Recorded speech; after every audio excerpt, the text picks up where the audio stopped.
Let's practice writing and solving some one-step equations together. In number 1, it says that after eating 2 3/4 pints of ice cream this month, Beckett had 3.5 pints of ice cream left in the freezer. The question is how much ice cream was in Beckett's freezer before this month? So what's our unknown? Well, the question is how much ice cream was in Beckett's freezer before this month. So let's go ahead and define our variable here. Maybe we can say let I, maybe I can represent the amount of ice cream before this month.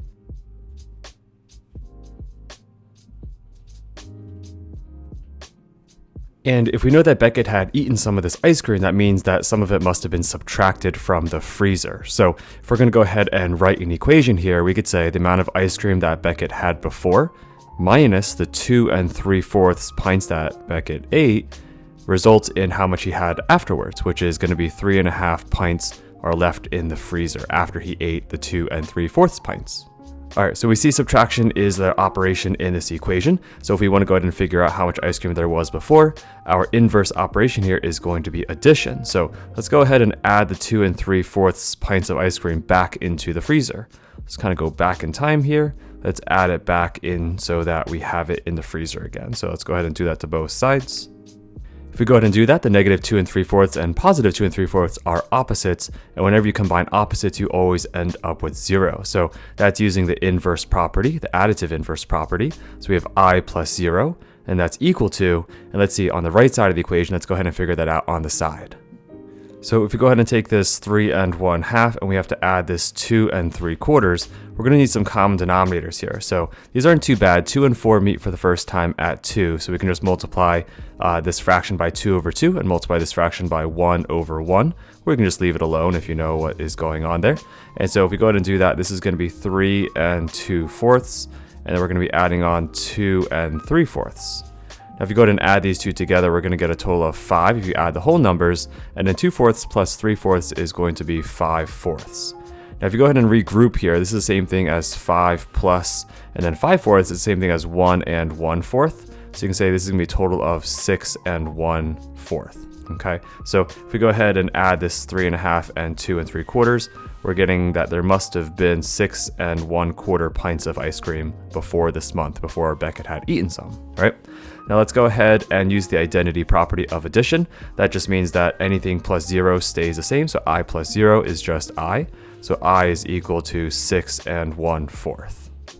So we think this would be our solution, but let's go ahead and just check that real quick. So we think that I is 6 1/4. Let's go ahead and substitute that back into our equation for I and subtract this 2 3/4. Let's see if that equals 3.5, right? So let's go ahead and take this 6 1/4 and let's subtract this 2 3/4. All right, so you can do a few different things. I think for this example, I'm going to go ahead and turn these both into improper fractions. So 6 times 4 is 24 plus 1. That's going to be 25/4 minus, and then 2 times 4 is 8 plus the 3 is 11. So we have 11/4. Now 25 minus 11 is just going to be 14. So it's 14 over 4.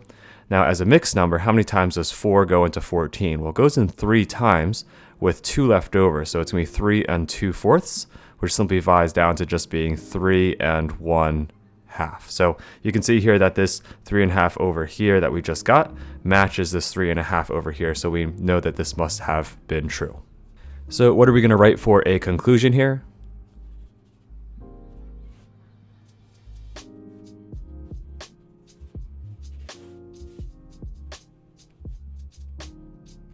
We can go ahead and conclude that Beckett had 6 1/4 pints of ice cream in his freezer before this month. All right, let's go ahead and check out another example. In number 2, after Benji stole 5 5/6 kilograms of candy from Tyrone, Benji had a total of 8.5 kilograms of candy. How much candy did Benji have before stealing candy from Tyrone?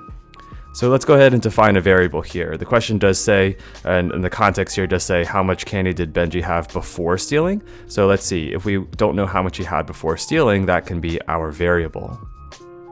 So let's go ahead and define it. Let's say, I'm going to say, let C represent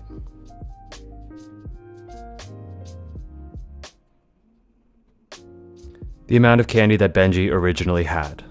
All right, so how about an equation here? Well, let's see. Benji originally had C amount of candy, or C kilograms, right? And then he stole 5 and 5/6 kilograms from Tyrone, so he must be adding that to the amount of candy that he has. So he's going to add 5 and 5/6 to his collection here. Thank you, Tyrone. And then he's going to have a total of what? He's going to have a total of 8.5 kilograms after he steals that candy. So this would be a great one-step equation to set up this scenario. Now, what's an inverse operation of this addition here? Well, it's going to be subtraction. So if we want to find out what he had before stealing, let's go ahead and put that candy back. Let's take away 5 and 5/6 kilograms, but let's also take away 5 and 5/6. So we have to do it to both sides here. So this is the subtraction property of equality. All right, so just like in the last example, what happens when you combine opposites? Well, when you combine opposites together, you always get 0, right? That's called the additive inverse property. When you add two opposites, you always get 0. Now, what about the right side of the equation? We have to figure out what this difference is going to be. So let's go ahead and do that off on the side here. If we go ahead and take this 8 and 1/2, let's go ahead and take that and subtract 5 and 5/6. We need some common denominators here in order to subtract. So 2 and 6 meet for the first time. Their LCM, or LCD rather, is going to be at 6. So we can go ahead and just multiply this first fraction by 3 and 3. And we can actually keep this the same because we already have a denominator of 6. So this is going to be 8 and 3/6 minus, and then this is going to stay the same as 5 and 5/6 here. All right, it's up to you if you want to turn this into an improper fraction and then go ahead and just subtract. I'm actually going to keep these as mixed numbers this time just to practice this. I'm going to borrow one from the 8 and make it a 7, but I'm going to add 6/6 onto the 3/6 to make it 9/6. So it looks a little bit awkward and strange for just a moment, but I just regrouped a little bit here. But this way I can do this a little bit quicker. So now we can subtract 7 minus 5 is going to be 2 for the whole number. Then 9/6 minus 5/6 is going to be 4/6. Again, if that felt uncomfortable, feel free to just turn them both into improper fractions. Simplifying this a bit, we can say this is going to be 2 and 2/3. All right, so we just found out here that Benji must have had 2 and 2/3 kilograms of candy before he stole some from Tyrone. Now, using the identity property of addition, let's go ahead and drop that 0. C plus 0 is the same thing as C. So C equals 2 and 2/3. Now, we think this is the answer, and this is, we think, how much Benji has originally. Let's go ahead and check it. Let's check it by substituting. We found C is this. Let's go ahead and substitute this in and add this 5 and 5/6 and see if we get 8.5 here. So let's go ahead and take this 2 and 2/3. Let's go ahead and add this 5 and 5/6 and see what's going on here. So we need common denominators here. So let's go ahead and multiply this one by 2 and 2, top and bottom. If we go ahead and do that, this is going to be 2 and 4/6 plus 5 and 5/6. Now, if you go ahead and add these together, the whole numbers, 2 plus 5 is going to be 7. And then the fractions 4/6 plus 5/6 is going to be 9/6 here. So we're going to 9/6. Now let's see here. 9/6 is the same thing as 1 and 3/6. So we can write 7 plus 1 and 3/6. So this is the same thing as 7 plus 1.5. And then if you add these two together, we're just going to get 8 and 1/2. Now, I think this is really good because that's exactly matching what's on the other side of our equation. So let's go ahead and write a conclusion here.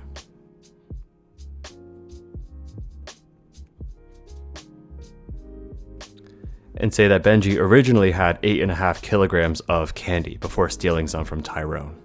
All right, let's check out a third example. In number 3, Abigail has drank 2/5 of all the juice left in the refrigerator. If Abigail had drank 1 1/3 cups of juice, the question is how much was there before?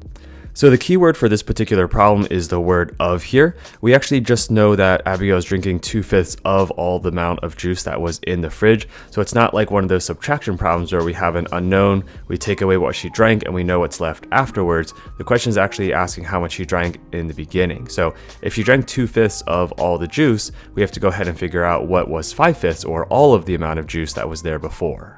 So let's start by just going ahead and defining a variable. We want to find out how much total juice there was before Abigail drank it. So let's go ahead and use the variable j.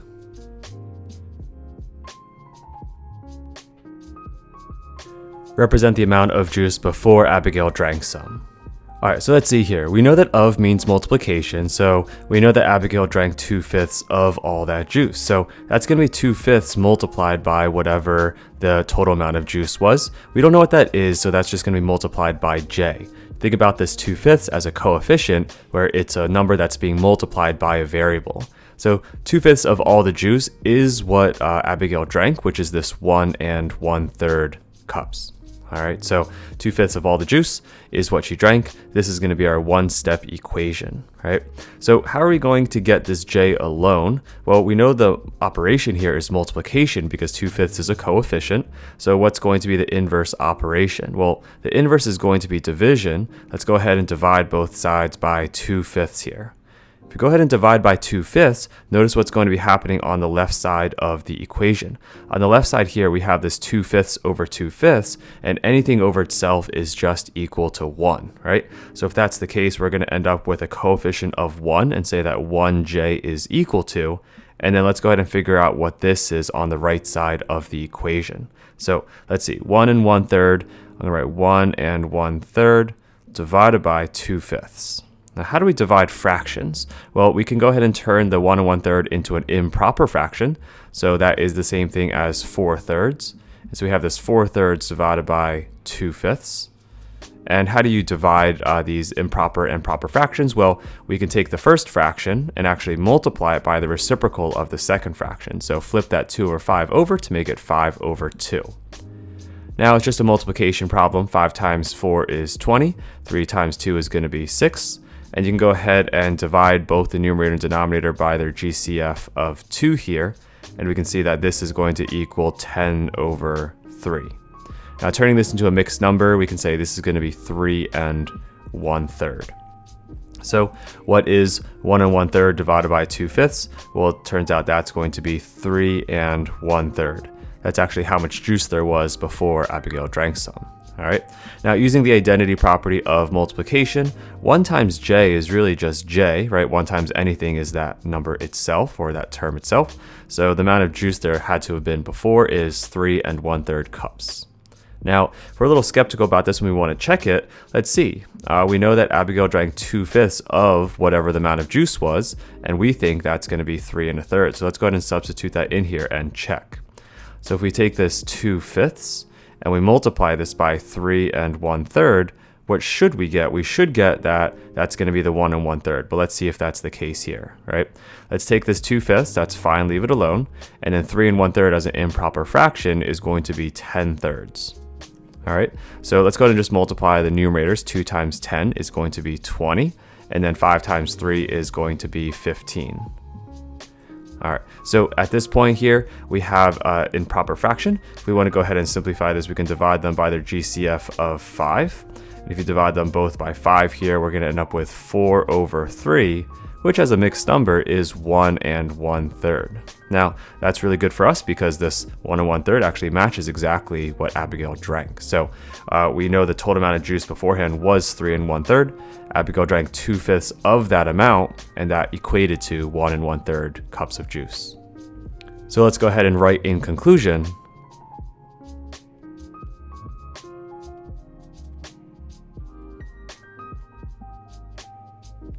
That there was 3 1/3 cups of juice before Abigail drank some. Now for good measure, if you just wanted to see something kind of interesting here, is that if Abigail drank this 1 1/3 cups of juice out of this 3 1/3 total cups of juice, that's supposed to equal 2/5, right? So if you go an extra mile here and just kind of confirm that, she drank 1 1/3 cups of juice out of the total, which we found out was going to be 3 1/3. Let's see if this actually makes sense here. If you go ahead and figure this out, this 1 1/3 is really the same thing as 4/3, right? And then this division bar out of is really just division for this fraction. And it's out of this, what's 3 1/3? That's going to be 10/3. So if you drank 4/3 out of the 10/3, let's see what this is going to be. I think this is just going to be 4/3 multiplied by 3/10, which is going to be 12 over 30. And if we go ahead and divide top and bottom by their GCF of 6 here, notice what's going to happen. It's pretty interesting, and hopefully this makes sense, that we're going to get 2/5. So hopefully if you think about it, that if Abigail drank 1 1/3 cups out of the 3 1/3 cups that we found out, that is 2/5 of all the juice that was there. So hopefully that makes sense there. All right, let's try one more practice problem down here. In number 4, Katharina and 3 of her friends split a bunch of candy evenly, and they each ended up with 4 3/4 pounds of candy. The question is how much was there all together? So let's go ahead and define our unknown. It says how much was there for all of them together. So let's go ahead and let, I'm going to use C for a variable, represent the total amount of candy that Katharina and her 3 friends end up splitting. So let's go ahead and use C and take all that candy, which is C, and split it 4 ways for Katharina and her 3 friends.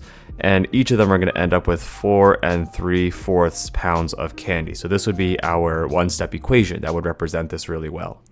Now, if we go ahead and use a property of equality, let's go ahead and see it. We have the operation of division, divide by 4 here. So the inverse here is going to be multiplication. Let's go ahead and multiply both sides by 4. If we multiply both sides by 4, that's going to be our multiplication property of equality. And you can see what are we going to get when you multiply here? Well, let's kind of just focus in on the left side of the equation first. I'm going to actually do some work on this side here. So if we have this 4 over 1 times C over 4, if you multiply the tops here, 4 times C is just 4C, and then 1 times 4 is 4. Now, if you go ahead and look at this 4 over 4, 4 over 4 is really just 1, right? So that ends up just being 1C. So hopefully that makes sense here of where this 1, a coefficient of 1 is going to be coming from. So we can go ahead and write 1C on the left side of the equation. So you can see here that this 4 and 4 can become 1. Now what about on the right side of the equation? We have to take this 4 3/4 and multiply it by 4. So if we go ahead and do that here, let's do 4 3/4 and multiply that by 4. So 4 3/4 as an improper fraction is going to be 19/4, and then 4 as a fraction is going to be 4 over 1. Now if we go to multiply 19 times 4, that's going to be, I think, 36 plus 40. That's going to be 76. So that's going to be 76 over 4. Then if you go ahead and just simplify this down, it's actually going to equal 19. And hopefully that makes sense. If you take 19 and multiply it by 4, but then we're eventually going to divide it by 4, you end up with just that 19 anyway. You can also just see here maybe that this 4 and 4 will make 1 anyway, and you can just be left with 19. So this 1C is going to be equal to 19. And if we go ahead and use the identity property of multiplication, we can drop the 1 because 1 times C is just going to be C. And so C we think is equal to 19. So how do we check this? We can take this 19 and just substitute it in right here into our equation for C and see if, this is true. So we think this 19 divided by 4, we think it's 4 3/4. Well, let's see. 4 fits into 19 4 times. 4 times 4 is 16. We're left with a remainder of 3. So we can see here that 19 divided by 4, or 19/4, is equal to 4 3/4. So this does check out here. And so you can see that makes sense because this right here is 4 3/4, which is if you took the 19 pounds of candy and split it 4 ways, that's how much each person was going to be getting. So putting this all together in a conclusion, we can write